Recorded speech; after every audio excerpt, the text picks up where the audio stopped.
Ma'am ये lecture तो आपने फुल में लिया। ये लेक्चर 3 है। एक्चुअल में लेक्चर 3 और 4 जो हैं दे आर ऑलमोस्ट सिमिलर। 3 के अंदर थोड़ी सी चीजें ज्यादा हैं और 4 के अंदर थोड़ा कम चीजें हैं। मतलब 3 के अंदर 4 का भी पार्ट है, आप ये कह सकते हैं। Okay, so let's just start with the formal specification. To explain why formal specification techniques help discover problems in system requirements. कैसे फॉर्मल स्पेसिफिकेशन हमारी सिस्टम रिक्वायरमेंट्स के अंदर प्रॉब्लम को डिस्कवर करते हैं। इसके अलावा हम यहाँ देखेंगे कि इंटरफेस स्पेसिफिकेशन के लिए या इंटरफेस डिजाइनिंग के लिए या इंटरफेस से इंटरेक्ट करने के लिए एल्जेब्रिक टेक्निक्स कैसे हमें हेल्प आउट करती हैं। इसके अलावा model based techniques behavioural specification के लिए हम कैसे अडॉप्ट करते हैं। अगर आपको याद हो, प्रॉपर्टी बेस्ड टेक्निक्स और मॉडल बेस्ड टेक्निक्स हमारे लेक्चर नंबर 2 का पार्ट थी, जिसमें हमने इनको डिस्कस किया था। अभी वहीं से स्टार्ट करते हैं। So first is formal specification in software process, then we will discuss subsystem interface specification और फिर बिहेवियरल स्पेसिफिकेशन। थोड़ा सा इनको देखते हैं दोबारा, हालांकि ये फर्स्ट लेक्चर के टॉपिक्स हैं। Formal specification in software process. Software process में हम हमेशा फॉर्मली चीज़ों को डिफरेंट लेवल पे डील करते हैं, लेवल 1, लेवल 2, लेवल 0।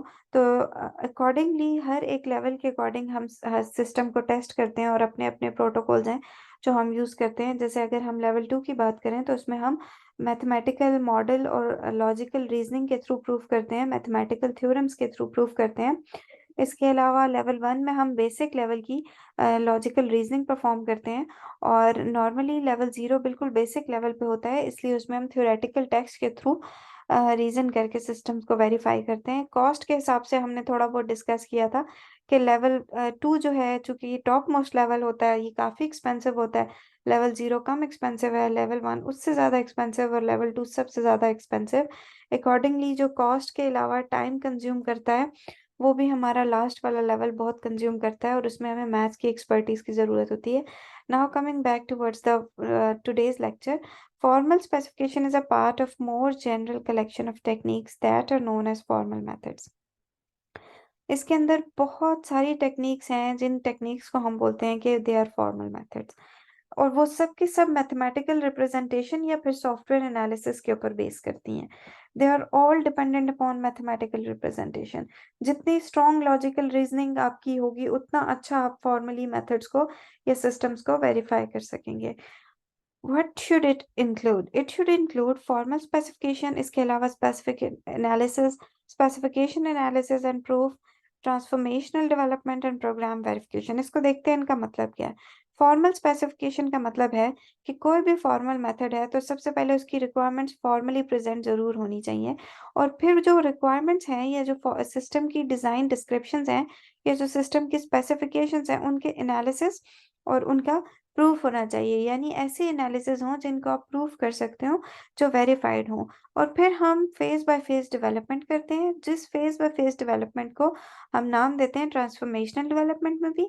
और फेज बाय फेज का मतलब ही ये है कि एक फेज गुजरा तो नेक्स्ट फेज की वेरिफिकेशन का आइडिया आपको होना चाहिए। और last one is program verification, यानी जो आपका सिस्टम है या जो आपका प्रोग्राम है, इसको आपने वेरीफाई भी करना है। ठीक है। So, acceptance of formal methods. Formal methods have not become mainstream software development techniques as was once predicted.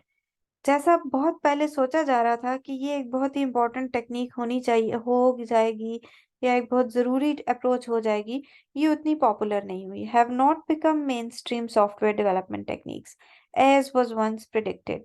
अभी जैसे एआई का बूम है और हम कहते हैं कि नेक्स्ट फ्यूचर जो है वो एआई का है, तो ऐसा दौर भी आया था सॉफ्टवेयर हिस्ट्री में जिसमें ये बोला जा रहा था कि फॉर्मल मेथड्स को शायद हम बहुत ज़्यादा यूज़ करेंगे, लेकिन कंसिडरिंग द लिमिटेशंस इसकी बूम ऑटोमेटिकली थोड़ी सी कम हो गई है। बहुत ज़्यादा हमने इसको अडॉप्ट नहीं किया अपनी डोमेन में। और software engineering techniques have been successful at increasing system quality, hence the need for formal methods has been reduced. कि जो सॉफ्टवेयर इंजीनियरिंग की अपनी टेक्निक्स हैं, उनसे ही काफ़ी हद तक सिस्टम की क्वालिटी इंक्रीज हो जाती है। इसके अलावा रिस्क फैक्टर कम हो जाते हैं, जिसकी वजह से जो फॉर्मल मेथड्स हैं उनकी नीड थोड़ी कम हो गई है। Market changes have made time to market rather than software with a low error count the key factor market changes have made time to market. अभी जो मार्केट में चेंजेस आ रही हैं, एनी सॉर्ट ऑफ चेंजेस, जिसकी वजह से time to market declare हो जाता है। यानी इस टाइम पे आपने प्रोडक्ट को मार्केट में लॉन्च करना है। टाइम टू मार्केट का मतलब ये है कि आपने टाइम स्पेसिफाई कर लिया, या आपके इंडस्ट्रियल ट्रेंड्स की वजह से वो ऑटोमेटिकली टाइम टू मार्केट जो है वो स्पेसिफाई हो गया, rather than software with a low error count the key factor. यानी ऐसा सॉफ्टवेयर बनाना जिसमें बिल्कुल एरर ना हो, लेकिन वो आपके टाइम टू मार्केट के अकॉर्डिंग ना हो, is not a best approach as compare to कि अगर आप बेस्ट टाइम टू मार्केट पे अपना प्रोडक्ट लॉन्च करो। फॉर एग्जाम्पल, एक बहुत सिंपल सी बात है, आपने कोई कैम्ब्रिज की कलेक्शन लॉन्च हुई है, ठीक है, कोई जेंट्स कलेक्शन लॉन्च हुई है, कोई लेडीज कलेक्शन जीन की लॉन्च हुई है, या सफायर किसी भी ब्रांड की, ठीक है, और वो समर्स कलेक्शन है। टाइम टू मार्केट है उसका कि समर आने से 1 मंथ पहले एटलीस्ट वो लॉन्च हो जानी चाहिए। अब पाकिस्तान की बात करें तो वहाँ समर लॉन्च होता है मोस्टली, आप कह लो कि अर्ली समर्स आप प्रिडिक्ट कर सकते हैं, समटाइम्स अप्रैल में भी होता है, ठीक है। तो अप्रैल एक थ्रेश होल्ड है कि अप्रैल से पहले पहले या अप्रैल में आपका हर सूरत समर कलेक्शन या समर वॉल्यूम लॉन्च हो जाना चाहिए। तो आपके कपड़ों के लिए जो टाइम टू मार्केट है समर के लिए, वो बन जाता है अप्रैल। जस्ट इमेजिन कि उन्होंने जो सिस्टम डिज़ाइन किया है, आपके कपड़े डिज़ाइन किए हैं, जो भी डिज़ाइन किया है, उसको वो फॉर्मली वेरीफाई करते रहते हैं, एक एक ड्रेस को, कोई इशू कुछ नहीं, और फिर उसको वो समर में ही लॉन्च करते हैं। लेकिन फॉर एग्जांपल सितंबर, वो उसको जुलाई में लॉन्च कर दें, अगस्त में लॉन्च कर लें, तो इज ऑफ नो यूज़। यानी जो टाइम टू मार्केट है एनालिसिस, वो आपको करना है और उस टाइम पे आपको लॉन्च करना है प्रोडक्ट को। अगर आप फॉर्मल अप्रोचेस यूज करेंगे तो फॉर्मल अप्रोचेस ऑटोमेटिकली आपके सिस्टम की डेवलपमेंट ड्यूरेशन लंबी कर देती हैं, जिसकी वजह से समटाइम्स जो जो डेडलाइन होती है टाइम टू मार्केट की, वो डेडलाइन गुजर जाने की वजह से वो इतने इफेक्टिवली काम नहीं कर सकता। उससे ज़्यादा बेहतर ये है कि हम सिस्टम के अंदर मिनिमल बग्स बेशक हों, लेकिन वो एग्जैक्ट टाइम पे लॉन्च हो, और उसके अकॉर्डिंग मिनिमम बग्स मीन्स ऐसे bugs which can be handled. अगर हम अपनी विंडोज़ की बात करें तो विंडोज़ भी ऑफनली क्रैश होती रहती है। कभी ये इशू आ जाता है, कभी एक अलर्ट, कभी दूसरा अलर्ट, लेकिन इसके बावजूद वो आपके काम सारे कर रही होती है। तो इट मीन्स कि time to market is more important as compare to internal errors, ठीक है, which does not have to deal with the user at all. इसका ये मतलब नहीं कि एक चीज में भरी हुई है एरर से और टाइम टू मार्केट आया तो उसी को लॉन्च कर दो। No, you have to make intelligent decisions.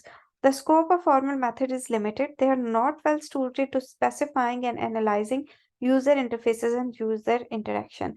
Formal method का scope थोड़ा सा limited है, और वो user interface के हवाले से, user interaction के हवाले से बहुत genuine या real type नहीं है। Formal methods are still very hard to scale up to large system. बहुत बड़े सिस्टम्स में फॉर्मल मेथड्स को स्केल करना बहुत मुश्किल हो जाता है, because of the time, because of the technical expertise, जिसकी वजह से फॉर्मल मेथड्स अपने उस लेवल ऑफ बूम पे नहीं पहुंच सका जिस लेवल ऑफ बूम को वंस प्रिडिक्ट किया जा रहा था। Use of formal methods, the principal benefits of formal methods are in reducing the number of faults in the system. Benefit ये है कि आपने सिस्टम में से फॉल्ट निकालने हैं। Consequently, their main area of application is in critical systems engineering.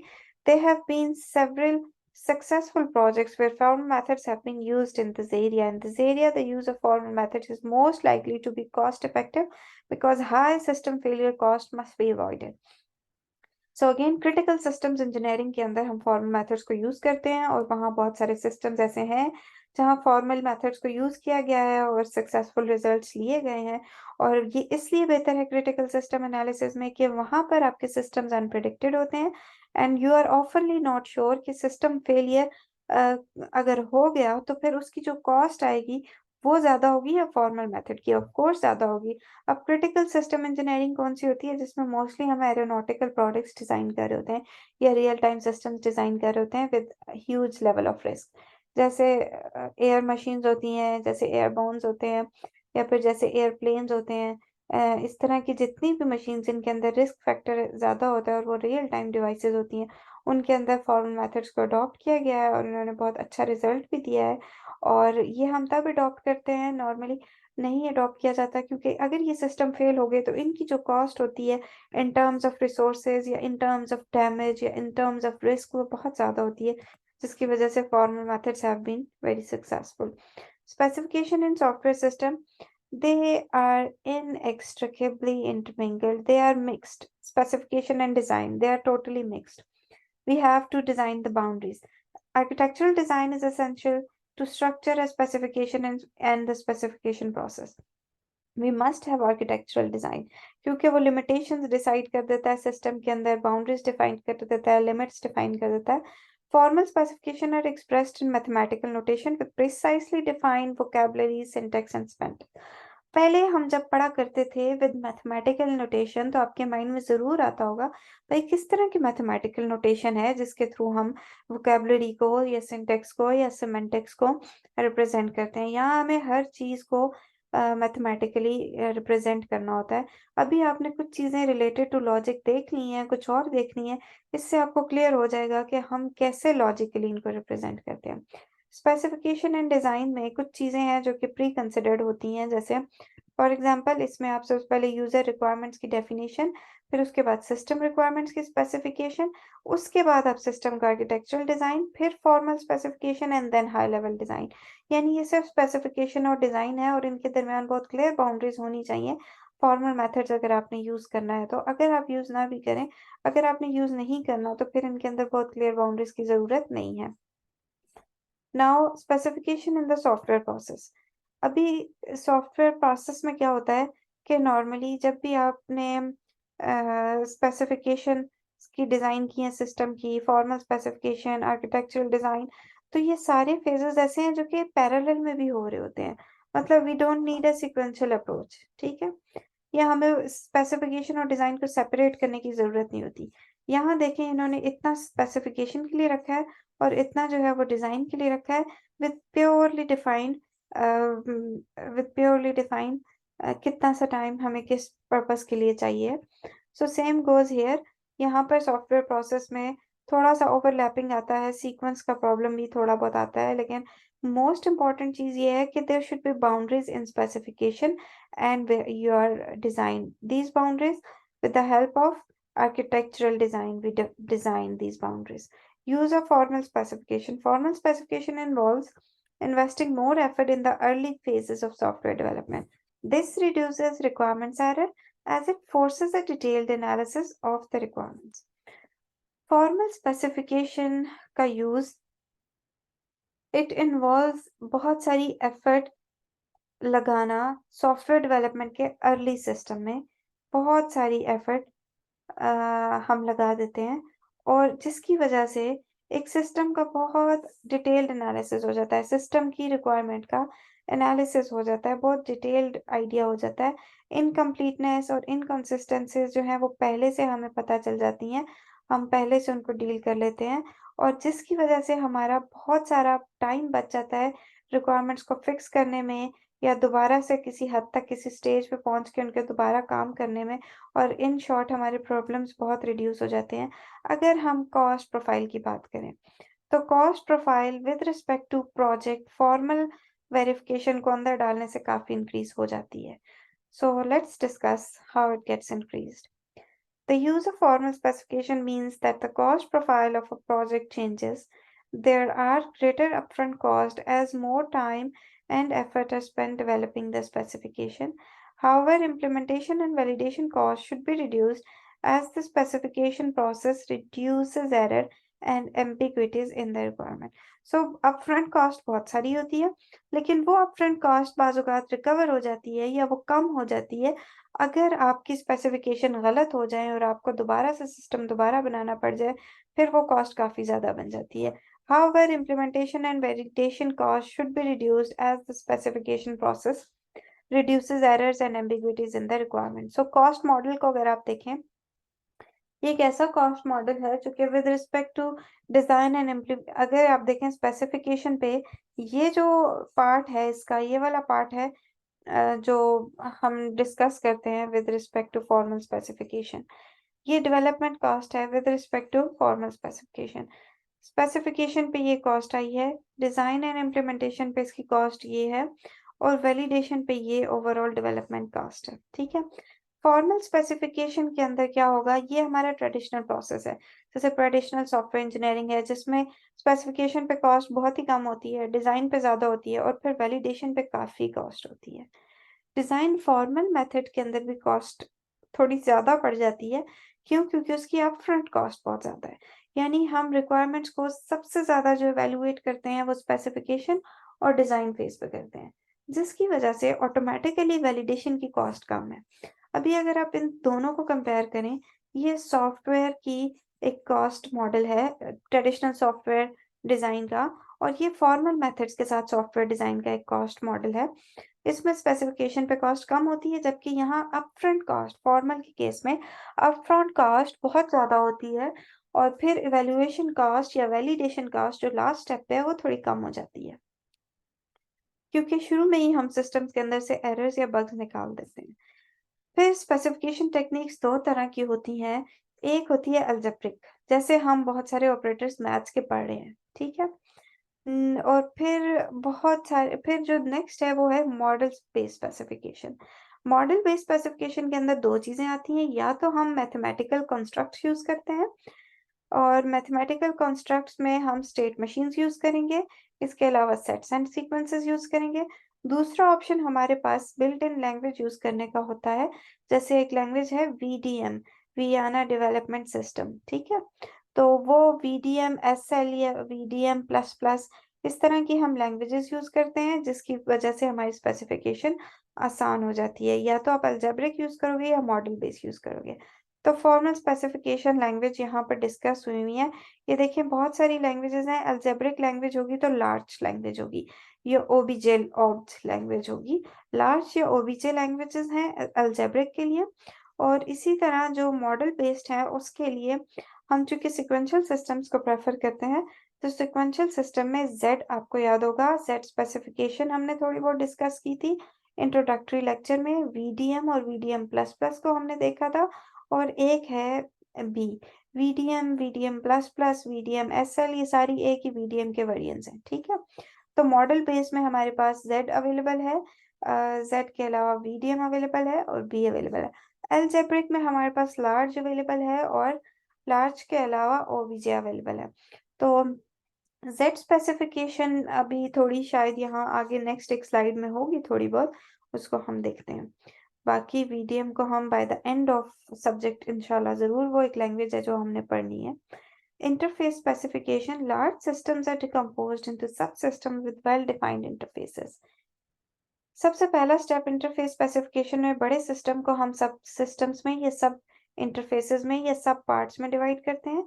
फिर specification of सब system interfaces allows independent development of different सब फेजेस, डिफरेंट सब सिस्टम्स की फिर हम इंडिपेंडेंटली डेवलपमेंट करते हैं, और फिर हम इंटरफेसेस डिजाइन करते हैं जो कि इनके दरमियान एग्जिस्ट करती हैं। वो इंटरफेसेस नॉर्मली एब्स्ट्रैक्ट या फिर ऑब्जेक्ट क्लासेस के तौर पे हम उन इंटरफेसेस को ट्रीट करते हैं या डिफाइन करते हैं। Last is algebraic approach to formal specification is particularly well suited to interface specification as it is focused on the defined operations in the object. अभी algebraic specification जो है वो ज्यादा बेहतर रहती है फॉर्मल अप्रोचेस के अंदर। इसके पीछे रीजन क्या है, कि ये ज्यादातर डिफाइंड ऑपरेशंस को डिस्कस करती है। ठीक है, डिफाइंड ऑपरेशंस कौन से होते हैं? बिल्ट इन ऑपरेशन जो होते हैं, बिल्ट इन किसी ने कोई, जैसे मैंने चलना है, खाना है, पीना है, तो मैं डिफाइंड ऑपरेशंस होंगे और उनके लिए मैं अलजेब्रिक अप्रोच को यूज करूंगी। इस स्लाइड्स के एंड पे एक एग्जांपल है जहां ये आपको सारी टर्म्स जो बड़ी बड़ी मैं यूज कर रही हूँ इनका आइडिया हो जाएगा। सब सिस्टम इंटरफेसेस,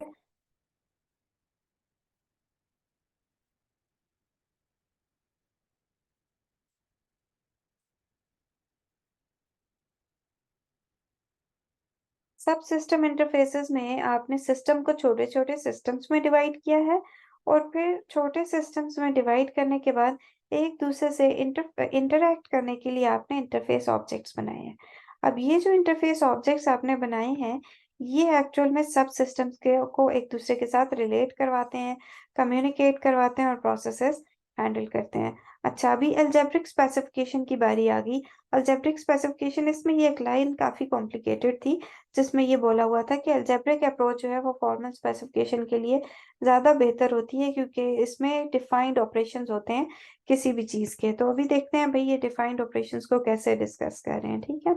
सो ओवरऑल किसी भी अलजेब्रिक स्पेसिफिकेशन का स्ट्रक्चर इस तरह का होता है। स्पेसिफिकेशन का नेम हम लिखते हैं, जो भी हमारी स्पेसिफिकेशन है उसका आपने नाम लिख लिया। उसके बाद आपने सॉर्ट और इंपोर्ट्स लिख ली है, अगर कोई सॉर्ट ऑपरेशन चाहिए या कोई बिल्ट इन लाइब्रेरीज चाहिए या बिल्ट इन स्पेसिफिकेशन नेम जो पहले से आपने बनाए हुए हैं उनमें से कोई चाहिए, आप उनको इंपोर्ट कर लेंगे, ठीक है। फिर उसके बाद आपने ऑपरेशंस को कॉल करना है और उन ऑपरेशंस को डिफाइन करना है और उन ऑपरेशंस को ऑपरेट करना है। अभी देखते हैं इन्होंने बारी बारी इंट्रोडक्शन को, डिस्क्रिप्शन को, इसके अलावा सिग्नेचर को और एक्सियम्स को, इन सब को डिस्कस किया हुआ है। ये थोड़ा सा कंटेंट ऊपर नीचे है, लेकिन नेक्स्ट स्लाइड में ये कंटेंट बिल्कुल क्लियर है। ये हैं जी इसके स्पेसिफिकेशन कंपोनेंट्स। सबसे पहले हम स्पेसिफिकेशन में जो भी हमारा स्पेसिफिकेशन टाइप होगी उसका इंट्रो, उसकी डिस्क्रिप्शन, उसका सिग्नेचर मींस उसका सिंटेक्स, और लास्ट में उसका बिहेवियर यानी उसके फंक्शंस, ठीक है। जो ऑपरेशंस उसने परफॉर्म करने हैं उनके फंक्शंस लिखते हैं। अगेन जो भी स्पेसिफिकेशन हमने बनानी है उसके 3-4 पार्ट्स होंगे। पहले पार्ट में स्पेसिफिकेशन का इंट्रोडक्शन, नेक्स्ट पार्ट में आप लिखते हो उसकी डिस्क्रिप्शन, फिर आप उसका मेंशन करते हो जो भी हमारी स्पेसिफिकेशन है उसका सिंटेक्स, और लास्ट में आप उसका फंक्शन या सिमेंटिक्स डिफाइन करते हो। Systematic algebraic specification. अब सिस्टमैटिक अलजेब्रिक स्पेसिफिकेशन क्या होती है? Algebraic specifications of a system may be developed in a systematic way.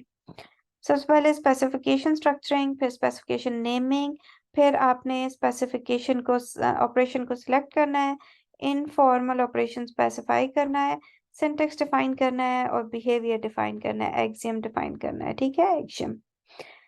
Okay, so specification operations होंगे उसके कंस्ट्रक्टर ऑपरेशंस और इंस्पेक्शन ऑपरेटर्स।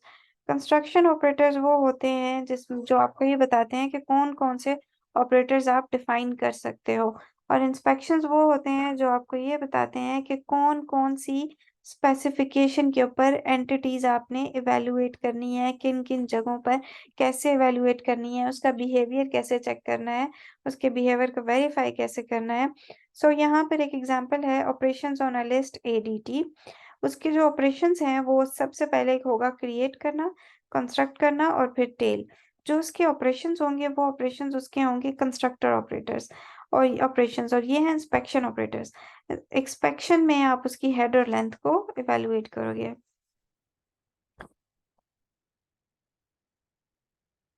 ओके, अब इसको अगर आप थोड़ा सा डिटेल में पढ़ें तो आगे वाली एग्जांपल जो है वो बिल्कुल इसके रिलेटेड है। Constructor operations which evaluate to sort list, create, construct, and tail. Inspection operations which take list, sort list as a parameter and return some other sort, head and length. Tail can be defined using the simpler constructors create and const. No need to define head and length. Okay, ये है आपकी Z specification.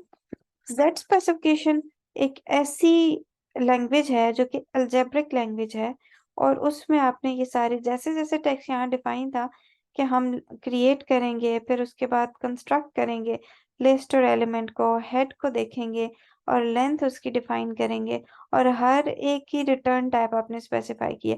Create करने से list return होगी, construct करने से list return होगी, head head को रेफर करने से हेड का एलिमेंट रिटर्न होगा, लेंथ को रेफर करने से कोई इंटीजर लेंथ रिटर्न होगी, और टेल को रेफर करने से टेल ऑफ लिस्ट रिटर्न होगी। इसी तरह से इनके ऊपर फिर कुछ ऑपरेशंस हैं जो कि इस स्टेप में इनके ऑपरेशंस डिफाइन है कि हेड क्रिएट कैसे होगी, और अगर कोई क्रिएट करते वक्त कोई इफ देन कंडीशन लगानी है तो वो क्या कंडीशन होगी, कोई एरर आ जाएगा तो एक्सेप्शन कैसे हैंडल करेंगे, और लेंथ को आप कैसे एक्सेस करेंगे, टेल को आप कैसे एक्सेस करेंगे। अब यहाँ देखिए operations are often specified recursively. कुछ ऑपरेटर्स यहाँ रिकर्सिवली भी स्पेसिफाई हुए हैं। ये अलजेब्रिक लैंग्वेज है इसलिए थोड़ी सी डिफरेंट है। Okay, for example Operations are often specified recursively. Tail construct L, V. If L equals to, then create else construct. ठीक है, टेल L, V.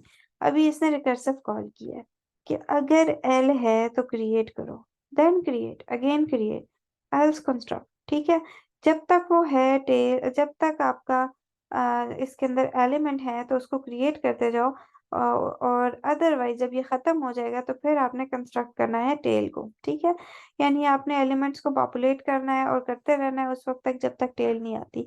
जैसे ही टेल आएगी तो आपने उसको इंस्पेक्ट कर देना है। ठीक है, नेक्स्ट है उसके बाद कोई एक और एग्जांपल जो हम क्रिटिकल सिस्टम के एग्जांपल देख रहे थे। क्रिटिकल सिस्टम एक एयर ट्रैफिक कंट्रोल सिस्टम है जिसके